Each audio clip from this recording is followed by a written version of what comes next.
want to talk about one thing before I forget, which is very stupid that they didn't have in here. In the previous movie, Harry is absolutely pissed at Sirius Black because he thinks he betrayed his parents.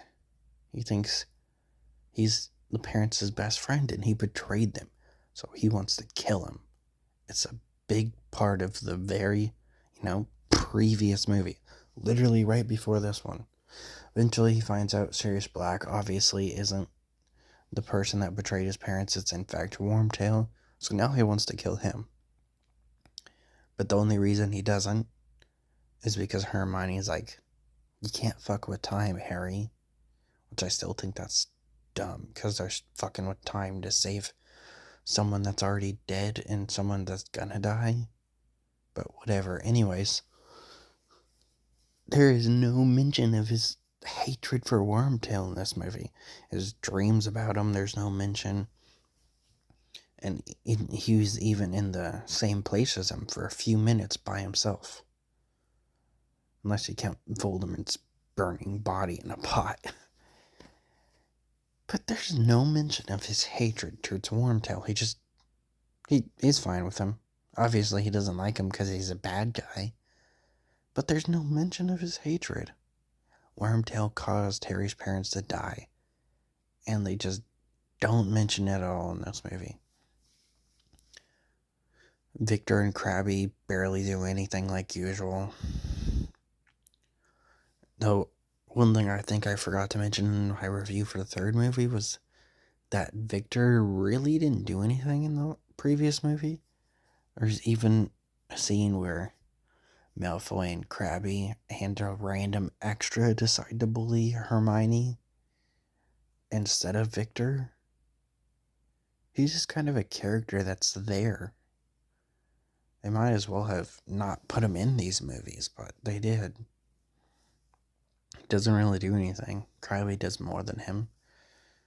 Speaking of them, they don't really do much in this movie, or Malfoy. Pretty sure Malfoy had like 4 lines. And they were like all in the same scene. Other than that, he's just kind of here. Most of the characters in this movie are kind of, jerks. Main ones, anyway. Ron makes fun of a girl because she's fat. He's a bit of a jerk, throws around the word depression. Kind of like iCarly did in its first season. Not the biggest deal, but still something I wanted to mention. And he's a jerk to his best friend. Harry's kind of rude to Neville when Neville seems genuinely interested in something. He wants to tell Harry about it. He's like, I don't care. But he throws in the word no offense, so it's okay. Hermione gets mad at Ron because he asked her out as a last resort, which is justified.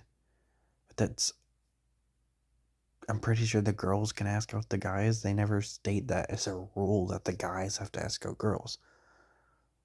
So why didn't she ask him out? Part of the reason she got mad was because he didn't ask her sooner. She literally states that you should have asked me before someone asked me. So what if someone, asked her, what, an hour after the ball? Did she just expect him to come running towards her as soon as the ball was announced? She had every reason to be angry at him because he only asked her out as a last resort. But not because he didn't ask her as soon as he could. That's just a weird, controlling thing. Rita Skeeter's in this movie. She's just kind of there.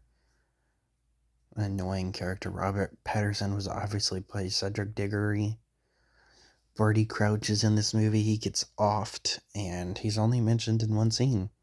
They're like, oh, we should cancel the games. And Fudge is like, no, that would ruin my reputation. And then Dumbledore's like, fuck you.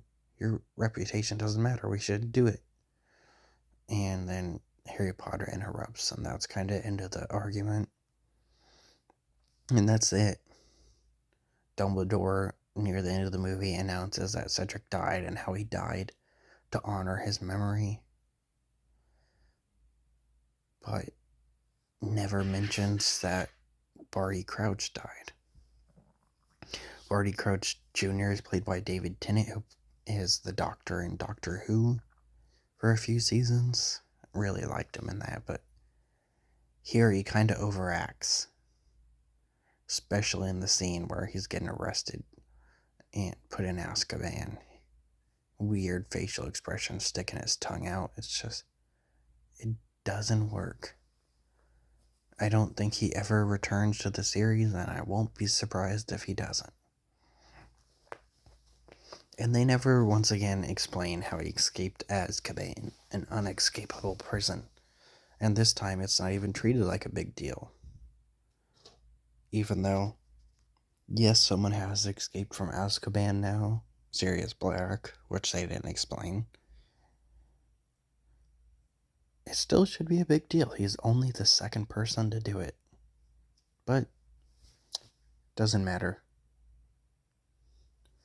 Victor Krum, they state in the rules that, obviously besides Harry, you have to be 17 or older to be in these things. Hermione's maybe 14, 15. And Victor dates her. From what I've looked up, he is 18, so it's just kind of creepy. There's a throwaway line that talks about it, where Ron is like, I think he's too old for you. But I think it's more just hinting at the fact that Ron's gonna, date her in later movies, and how he's jealous that someone's dating her because he likes her. Not the fact that it's a creepy, weird age gap. And they kind of just don't do anything with Neville in this movie. There's like so many scenes where he could have talked and given him a few lines, but he's mostly just silent in this movie. He's honestly not the best actor in this movie, so I kind of see why. But it really didn't give him much anything. Wasn't a terrible actor. Hagrid gets a girlfriend. I don't remember that going anywhere. Oh, and also, Wormtail uses a so-called unforgivable curse. There's like 3. There's a torture one that's controlling people's bodies. Is considered unforgivable because, you could make someone kill themselves or drown themselves and stuff like that. But what if someone just uses that to, make someone tell the truth? Since it makes them do whatever you want, does it only work on their body? Even then, what if you just use the potion as a joke and, the spell as a joke and, make your friend do a cartwheel? Are you gonna get executed? Since it's considered unforgivable to use it. But yeah, Wormtail kills somebody. He does Avada Kedavra, which is a unforgivable spell. And, since it's unforgivable, shouldn't he be considered just as bad as Voldemort? I hope he does die in a future movie then, because he killed an innocent kid just because he was there. The most tragic thing about Cedric's death, though, is that he wouldn't have died if Harry simply decided that, he would take the trophy. Like Cedric wanted him to do. He says himself, you saved me, Harry, you deserve it. But Harry insists on doing it together. That is ultimately his downfall. And the fact that Harry's scar starts hurting because Voldemort shows up. So he isn't able to get out the words and convince, Cedric to go get the port key again. It's an alright movie. But definitely some weird stuff and weird character choices. They also bring back Moaning Mortal for one dumb joke. Because in the second movie, she had a crush on Harry. So they have this very awkward scene that I remember feeling uncomfortable with, even when I was a kid reading the book, which is really the only thing I remember from the book, since I haven't read it in a long time. It's the fact that Moaning Myrtle just kind of harasses Harry while he's in the bathtub. It's weird. It's very weird. I guess it's supposed to be funny, but it's really not. And I'm pretty sure she's never in the series again. She also looks a little bit older, which is the only problem I have with that. Is for obvious reasons, she's a ghost, so she shouldn't age.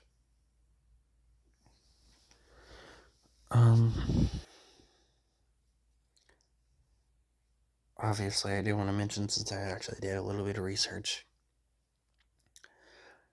the actor that plays Voldemort in this movie is the one that supports J.K. Rowling's transphobia.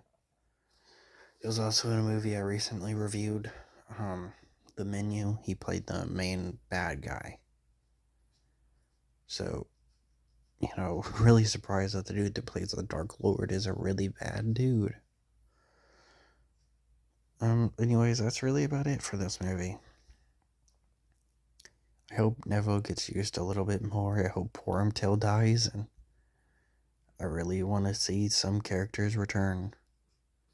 Not Victor Crumb, though, because I'm not really sure. It's a very weird age gap. Whatever it is, anyway, because Hermione's at least 14. And he's at least 17. Probably older, though, because he's considered one of the best Quidditch people in the world. They even stated in the beginning of the movie, I don't think a 17-year-old would be that good at Quidditch. Because they treated Harry in the first movie like it was a big deal just to be on the team when he was like 12. And him being 17 and being, the biggest Quidditch player in the world, he's got to be at least 19. It would be one thing if it was just, taking her to the dance and that was it, but they heavily imply that they're dating.